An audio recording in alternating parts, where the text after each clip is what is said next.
মুখ্যমন্ত্রী আন্দোলনের গলা টিপে মারতে চাইছে বললেন নির্যাতিতা চিকিৎসকের পরিবার।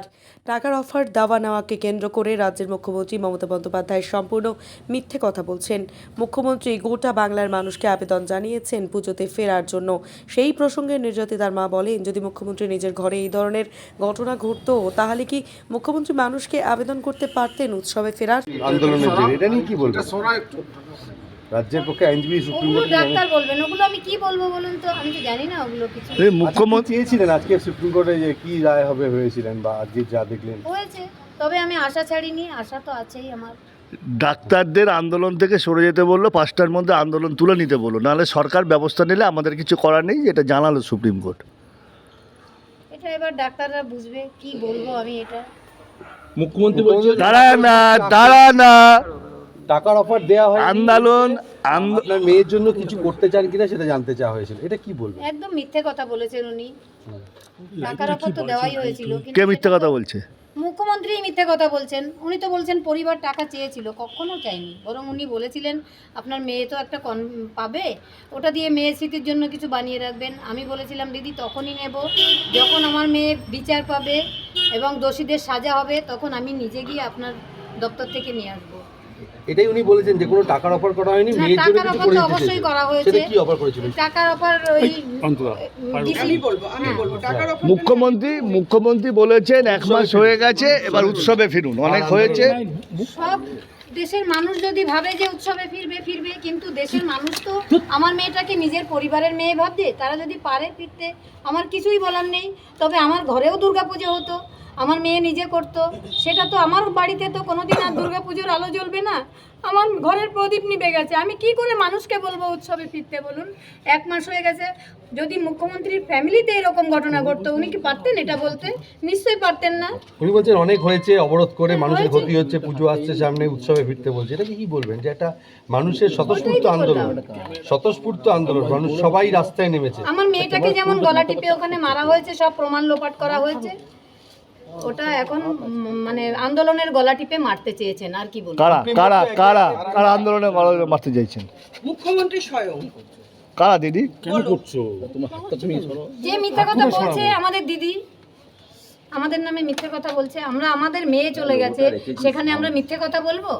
উনি আমাদের মেয়েটাকে আর ফিরিয়ে দিতে পারবেন না তো, আর কোনোদিনই তো আসবেন আমার বাড়িতে। আগের মেয়েটা দিন বলা হয়েছিল সিন অফ ক্রাইম বদলে গেছে, আজকে দেখা যাচ্ছে যে ডেড বডির যে চালান সেই নথি পর্যন্ত নিয়ে এত সামান্য বিষয়গুলো পর্যন্ত রাখেনি। বলি কি ধামাচাপা দেওয়ার চেষ্টা কি হচ্ছে? ধামাচাপা উনি জানেন, উনিই বলবেন কি ধামাচাপা দেওয়ার চেষ্টা করছে। দিদি আর একটা কথা, সুপ্রিম কোর্ট এই যে বলছে যে করছে বলে মনে করব, এই যে ডাক্তারদের সরে যেতে বললো আন্দোলন, সেটাই বলেছেন।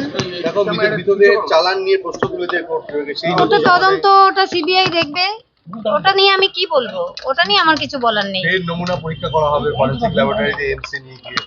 ওনারা বিচারের জন্য যেটা প্রয়োজন সেটা করবেন, সেটা নিয়ে আমার কিছু বলার নেই। রাজ্যের পক্ষে আইনজীবী রয়েছে, 23 জন মারা গেছে এই কদিন আন্দোলনে। এটা নিয়ে কি বলবেন?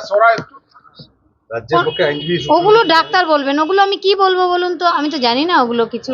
আজকে কি চেয়েছিলেন, আজকে সুপ্রিম কোর্টে কি রায় হবে ভেবেছিলেন, বা আজকে যা দেখলেন? হয়েছে, তবে আমি আশা ছাড়িনি, আশা তো আছেই আমার। ডাক্তারদের আন্দোলন থেকে সরে যেতে বললো, 5টার মধ্যে আন্দোলন তুলে নিতে বললো, নাহলে সরকার ব্যবস্থা নিলে আমাদের কিছু করার নেই, এটা জানালো সুপ্রিম কোর্ট।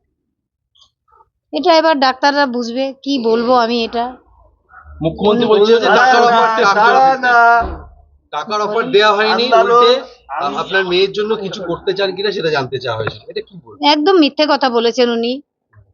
টাকার অফার তো দেওয়াই হয়েছিল, কিন্তু সেটা তো মুখ্যমন্ত্রী মিথ্যে কথা বলছেন। উনি তো বলছেন পরিবার টাকা চেয়েছিল, কখনো চাইনি, বরং উনি বলেছিলেন আপনার মেয়ে তো একটা পাবে, ওটা দিয়ে মেয়ের স্মৃতির জন্য কিছু বানিয়ে রাখবেন। আমি বলেছিলাম দিদি তখনই নেব যখন আমার মেয়ে বিচার পাবে এবং দোষীদের সাজা হবে, তখন আমি নিজে গিয়ে আপনার দপ্তর থেকে নিয়ে আসবো।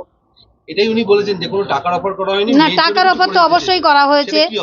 টাকার অফার ওই ডিসি, হ্যাঁ, মুখ্যমন্ত্রী বলেছেন 1 মাস হয়ে গেছে, এবার উৎসবে ফিরুন, আর আন্দোলন সব দেশের মানুষ যদি ভাবে যে উৎসবে ফিরবে ফিরবে, কিন্তু দেশের মানুষ তো আমার মেয়েটাকে নিজের পরিবারের মেয়ে ভাবছে। তারা যদি পারে ফিরতে, আমার কিছুই বলার নেই। তবে আমার ঘরেও দুর্গাপুজো হতো, আমার মেয়ে নিজে করতো। সেটা তো আমার বাড়িতে তো কোনোদিন আর দুর্গাপুজোর আলো জ্বলবে না, আমার ঘরের প্রদীপ নিভে গেছে। আমি কি করে মানুষকে বলবো উৎসবে ফিরতে বলুন? 1 মাস হয়ে গেছে। যদি মুখ্যমন্ত্রীর ফ্যামিলিতে এরকম ঘটনা ঘটতো, উনি কি পারতেন এটা বলতে? নিশ্চয়ই পারতেন না। উনি বলছেন অনেক হয়েছে, অবরোধ করে হ্যাঁ, মানুষের হয়েছে। ক্ষতি হচ্ছে, পুজো আসছে সামনে, উৎসবে ফিরতে বলছে, এটা কি বলবেন যে এটা মানুষের ওটাই স্বতঃস্ফূর্ত তো আন্দোলন? বললাম। স্বতঃস্ফূর্ত আন্দোলন, মানুষ সবাই রাস্তায় নেমেছে। আমার মেয়েটাকে যেমন গলা টিপে ওখানে মারা হয়েছে, সব প্রমাণ লোপাট করা হয়েছে। ওটা এখন মানে আন্দোলনের গলা টিপে মারতে চেয়েছেন, আর কি বলবো। সুপ্রিম কোর্ট তো একে একে মুখ্যমন্ত্রী স্বয়ং দিদি বলো। যে মিথ্যা কথা বলছে আমাদের দিদি, আমাদের নামে মিথ্যে কথা বলছে। আমরা, আমাদের মেয়ে চলে গেছে, সেখানে আমরা মিথ্যে কথা বলবো? উনি আমাদের মেয়েটাকে আর ফিরিয়ে দিতে পারবেন? পারবেন না তো। আর কোনোদিনই তো আসবে না আমার বাড়িতে মেয়েটা। আমার সিন অফ ক্রাইম বদলে গেছে, আজকে দেখা যাচ্ছে যে সিকিওর আগে পাবে তবে তো কাজে যোগ দেবে। ডাক্তাররা কি আন্দোলন চালাবে তাহলে? আমি জানি না ঠিক। আপনি কি মনে করছেন মুখ্যমন্ত্রী এত আন্দোলনের সারা দেখে ভয় পেয়ে গেছেন, তার ফলে এই ধরনের কথা বলছেন যে দুর্গাপূজা আন্দোলনের উৎসবে গলা টিপে মারতে উনি চেয়েছেন, যাতে আন্দোলনটা থেমে গেলে উনি ওনার নিজের জায়গায় ভালোভাবে ফিরতে পারবেন। কে পুলিশ প্রশাসন, হসপিটাল প্রশাসন, সব প্রশাসনের তরফ থেকেই হয়েছে এটা। কিন্তু বলা হচ্ছে যে আজকে রাজ্য সরকারের আইনজীবী বলেছে 23 জন মারা গেছে এই আন্দোলনের জেরে। সেটা কি এই ধরনের জিনিসের কি আন্দোলনটাকে লঘু করা হচ্ছে? 1 মাসে 23 জন কেন, অনেক পেশেন্ট মারা যায়। আমি তো আমার মেয়ের ওই যখন বাড়িতে আসতো দেখতাম, ওর গ্রুপে লেখা হতো এই পেশেন্ট মারা গেছে, ওই পেশেন্ট মারা গেছে। 23 জন কেন, 1 মাসে অনেক পেশেন্ট মারা যায়, ক্রিটিক্যাল পেশেন্ট। তার সঙ্গে সেটা আন্দোলনের 23 কি আন্দোলনের কি সম্পর্ক হতে পারে সেটা আমি মনে করি না। মুখ্যমন্ত্রী কি আন্দোলনকে ভয় পাচ্ছেন এই ধরনের কথা? আমি বলতে পারবো না, উনি কি পাচ্ছেন উনি জানবেন সেটা। দেখা গেল সুপ্রিম কোর্টের রাজ্যের আইনজীবী এরকম কথা বললে তবে মুখ্যমন্ত্রী আন্দোলন থেকে সরে আসতে বলছেন, এটা উনি আইনানুগ ব্যবস্থার উপর হুঁশিয়ারি দিচ্ছেন। আপনারা পথে নেমেছেন, মানুষের সাথে আমরা পথে নেমেছি এবং পথে থাকবো যতদিন না বিচার পাবো, এটাই বলতে পারি। পথেই থাকবো। যেভাবে মানুষের কান্না আপনাদের দেখে, সেটা তো আপনারা তো মানে একটা স্বতঃস্ফূর্ত প্রতিবাদ দেখছেন। হ্যাঁ, এখন সেটা কি- মানুষের আন্দোলন উনি যদি প্রতিহত করে দিতে চান, আমাদের আন্দোলন করতে পারবেন না। আমরা বাবা মা হিসাবে আমরা আন্দোলন চালিয়েই যাব।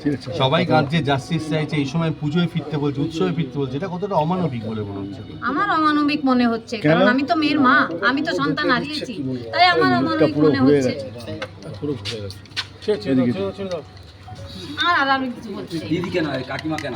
কাকিমা চাপা উনিই জানেন, উনিই বলবেন কি ধামাচাপা দেওয়ার চেষ্টা করছেন। মানে খুঁটিনাটি বিষয়ে সুপ্রিম কোর্ট রাজ্য সরকারকে চেপে ধরছে, এটা কি বলবেন? বলছে তদন্ত এগোচ্ছে বলে মনে করব। এই যে ডাক্তারদের সরে যেতে বললো আন্দোলন থেকে, নাহলে আর সরকার ব্যবস্থা নেবে। দিদিটা একটু আশাহত হলে না? না, আশাহত হয়নি। ডাক্তাররাও তো মানে তাদের দাবি রেখেছে।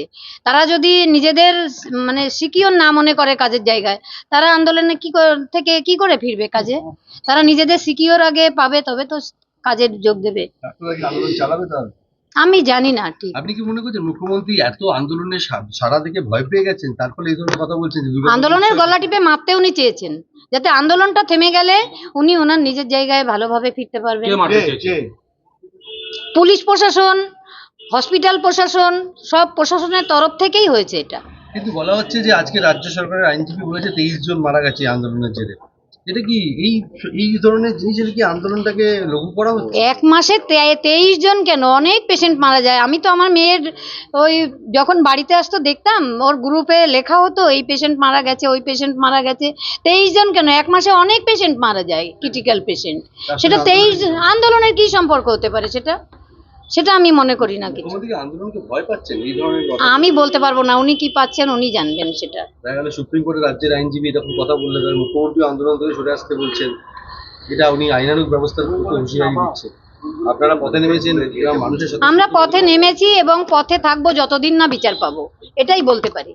পথেই থাকবো। যেভাবে মানুষের কান্না আপনাদের দেখে, সেটা তো আপনারা তো মানে একটা স্বতঃস্ফূর্ত প্রতিবাদ দেখছেন। হ্যাঁ, এখন মানুষের আন্দোলন উনি যদি প্রতিহত করে দিতে চান, আমাদের আন্দোলন করতে পারবেন না। আমরা বাবা মা হিসাবে আমরা আন্দোলন চালিয়েই যাব। সবাই কাঁদছে, জাস্টিস চাইছে, এই সময় পুজোয় ফিরতে বলছে, উৎসবে ফিরতে বলছে, এটা কতটা অমানবিক বলে মনে হচ্ছে? আমার অমানবিক মনে হচ্ছে, কারণ আমি তো মেয়ের মা, আমি তো সন্তান হারিয়েছি, তাই আমার অমানবিক মনে হচ্ছে।